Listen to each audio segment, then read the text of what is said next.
ஒரு தட்டுப்பாடு இருப்பதாக ஒரு நிலை உருவாகி இருக்கிறது. முக்கியமா வந்து ஹோட்டல்ஸ், நிறைய ஹாஸ்டல்ஸ், மாணவர்கள் படிக்கக்கூடிய விடுதிகள் இங்கெல்லாம் தட்டுப்பாடு இருப்பதால அதெல்லாம் மூடிட்டு மாணவர்களை வீட்டுக்கு அனுப்பக்கூடிய ஒரு சூழ்நிலையை நம்ம பார்த்துட்டு இருக்கோம். ஆனா வீடுகளுக்கு எந்த தட்டுப்பாடும் இல்லை என்று அமைச்சர் தெரிவித்தாலும் வீடுகள்ல வந்து பல பேர் வந்து ஆன்லைன்ல புக் பண்ணணும் அப்படின்னு முயற்சி செய்யும் பொழுது கிடைக்க மாட்டேங்குது அப்படிங்கிற ஒரு கம்ப்ளைண்ட்டும் இருக்கு. அதனால இந்த குழப்பங்கள், இந்த பிரச்சனைகளை எல்லாம் விரைவிலே ஒன்றிய அரசாங்கம் அதற்கு ஒரு தீர்வு காண வேண்டும்.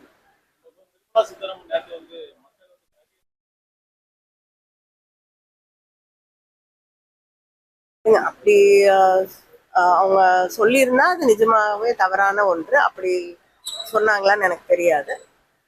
ஆனா இருக்கக்கூடிய ஒரு இது போர் இருக்கக்கூடிய ஒரு சூழல், அப்பொழுது மக்களை பாதுகாக்க வேண்டிய கடமை ஒன்றிய அரசாங்கத்திற்கு இருக்கிறது. அவர்களுடைய அன்றாட தேவைகளை அவர்களுக்கு தந்து அவர்களை பாதுகாக்க வேண்டிய கடமை ஒன்றிய அரசாங்கத்திற்கு இருக்கிறது. இல்லைங்க, விரைவிலே தேர்தல் அறிவிப்பே இன்னும் வரல, அதுக்குள்ள தேர்தல் அறிக்கையை வெளியிட முடியாது. இல்லைங்க, போஸ்ட்மார்ட்டம் நடந்து இன்னும் முழுமையாக ரிப்போர்ட் வரல. அதனால அது எப்படிப்பட்ட சம்பவம் அப்படின்னு நம்ம சொல்ல முடியாது.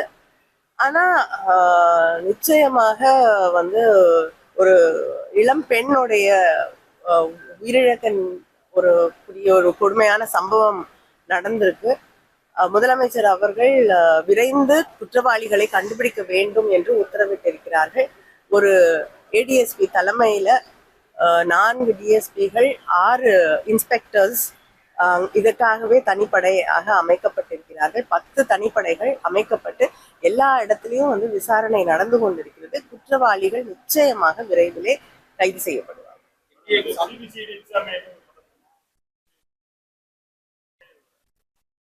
இல்லைங்க, இப்ப 10 தனிப்படைகள் அமைக்கப்பட்டு விசாரணை நடைபெற்றுக் கொண்டிருக்கிறது. யார் குற்றவாளிகள்னு முதல்ல நம்ம கண்டுபிடிக்கணும்.